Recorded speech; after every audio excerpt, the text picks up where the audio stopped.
ચૂપ થા મૂર્ખ. એ ભૂલ નહીં, માત્ર એક રોબો છે. તારી પાસે તારું પોતાનું મગજ નથી. મારો નોકર છે. તું મને આવા પ્રશ્નો કેમ પૂછી શકે? સારું સારું, પણ સાહેબ તમને કોણે બનાવ્યા? ઓહ, આ તે કેવો મૂર્ખ છે. પણ સાચું કહું તો ઘણીવાર આ રોબો લાખો રૂપિયાના પ્રશ્નો પૂછે છે. આ એક એવો જ અઘરો પ્રશ્ન છે.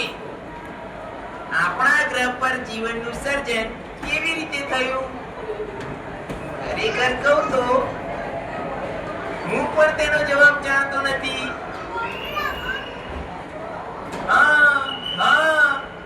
હું હંમેશા જવાબ જાણતો હતો. તે શરૂ થયું સામાન્ય એવા હાઇડ્રોજન પરમાણુથી, અને ધીમે ધીમે ખૂબ જ જટિલ અણુઓ બનતા ગયા, ત્યાં સુધી કે તે પોતાની જાતે પોતાની પ્રતિકૃતિ ન બનાવે. પણ સાહેબ, ગોયલે અને વિક્રમાસિંઘે તો એમ કહ્યું હતું કે જીવનનું બીજ તો બાહ્ય અવકાશમાંથી પસાર થતા ધૂમકેતુ દ્વારા આવ્યું હતું. શું તું ચોક્કસપણે કહી શકે? ના સાહેબ, હું તો નહીં, પણ ગોયલે અને વિક્રમાસિંઘે કહ્યું હતું.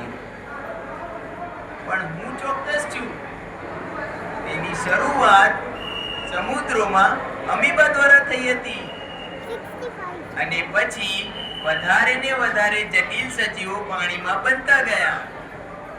પછી આવ્યા એમ્ફિબિયન્સ, મોટા રેપ્ટાઇલ્સ અને મેમલ્સ.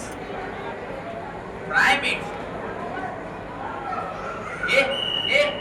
ચાલે જા, દૂર થઈ જા. અમે ખૂબ અગત્યની ચર્ચા કરી રહ્યા છીએ. અને પછી મનુષ્ય બન્યા. નહીં સાહેબ, અંતે તો મિયાફુસ્કી અને રોબોટ બન્યા. અને પછી આવ્યા